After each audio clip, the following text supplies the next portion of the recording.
వృషా ద్రాఘీయస్య దరదలిత నీలోత్పల రుచ.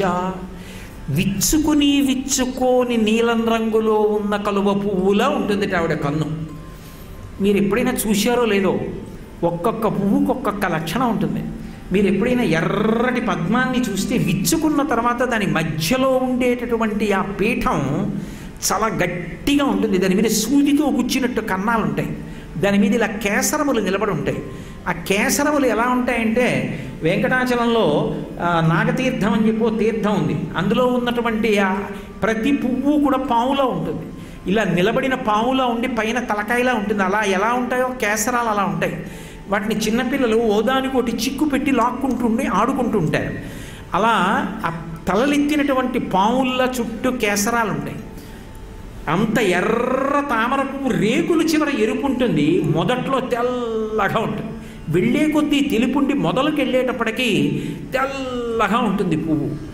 మీరు కళ్ళకి దగ్గర పెట్టుకున్నారనుకోండి, అంత పెద్ద చల్లతనం ఏమి ఉండదు.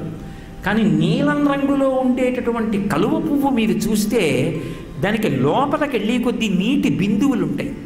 ఉండి మీరు ఇలా తల పెట్టారనుకోండి, చల్లగా తగులుతుంది కళ్ళకి. అంటే అమ్మవారు అంత చల్లటి చూపు చూస్తుంది. మనకి ఈ దేశంలో చల్లటి చూపు చూశారండి అంటారు. వాళ్ళ ఇల్లు చల్లగా ఉండాలి, ఆయన కడుపు చల్లగా ఉండాలి అంటారు. నీలం రంగులో ఉండేటటువంటి కలువ పువ్వు యొక్క లోపలి భాగం నీటి యొక్క బిందువులతో కూడుకుని ముఖాన్ని మనం దగ్గరగా పెట్టినప్పుడు కళ్ళ మీదకి చల్లతనాన్ని నీలపు రంగుని చిమ్మి కంటికి విశ్రాంతినిస్తుంది. అమ్మవారి కన్నులు అలా ఉంటాయిట. దరదలిత నీలోత్పల రుచ దవి అని ఎంత దూరం చూస్తుంది ఆవిడ. ఈ బ్రహ్మాండములు ఎంతవరకు ఉన్నాయో అంతకన్నా చివరి వరకు ఇలా కళ్ళు తిప్పుతూ చూస్తూ ఉంటుందిట. ఎందుకు అలా చూద్దాం అంటే, తన బిడ్డలు కదూ, ఆ బిడ్డలను అలా చూసుకుంటోందిట. అమ్మ రాత్రివేళ రైల్లో వెళ్ళిపోతోంది. ఎవరైనా శిక్షణా కేంద్రంలో అమ్మకి కొత్తగా నేర్పుతారా? పసిపిల్లాడిని కంది.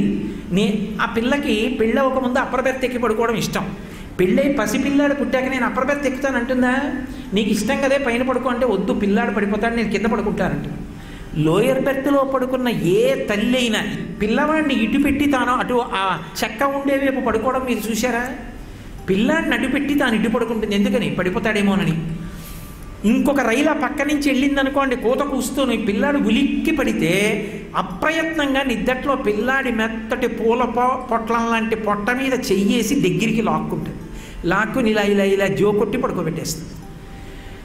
అమ్మ అన్న మాటలోనే తన బిడ్డల్ని తడుముకుని చూసుకుని కాపాడుకోవడం అంతర్లీనంగా ఉండే లక్షణం. ఆవిడ కళ్ళింతంత దూరాలు ఇలా ఎందుకు తిప్పుతుందంటేట, ఈ లోకంలో ఉన్న తన బిడ్డలందరినీ చూసుకుంటూ ఉంటుందిట. ఆ బ్రహ్మకీట జనని కదు మరి, అలా చూసుకుంటుందిట. అమ్మ అలా చూస్తావు, అలా చూస్తుంటే నేను ఎక్కడో ఉండిపోయానమ్మా. ఎవరు ఈ మాటలు అంటున్నది? శంకర భగవత్పాదులు. మామపి, ఆయనకి కాదు నిజానికి అన్వయం, మహానుభావుడు ఆయనకేం లోటు. మాం అపి, నన్ను కూడా నా బోటిగండి చెప్పుకోమ్మ నా ప్రార్థన. అమ్మా నా మీద కూడా పడని అమ్మా.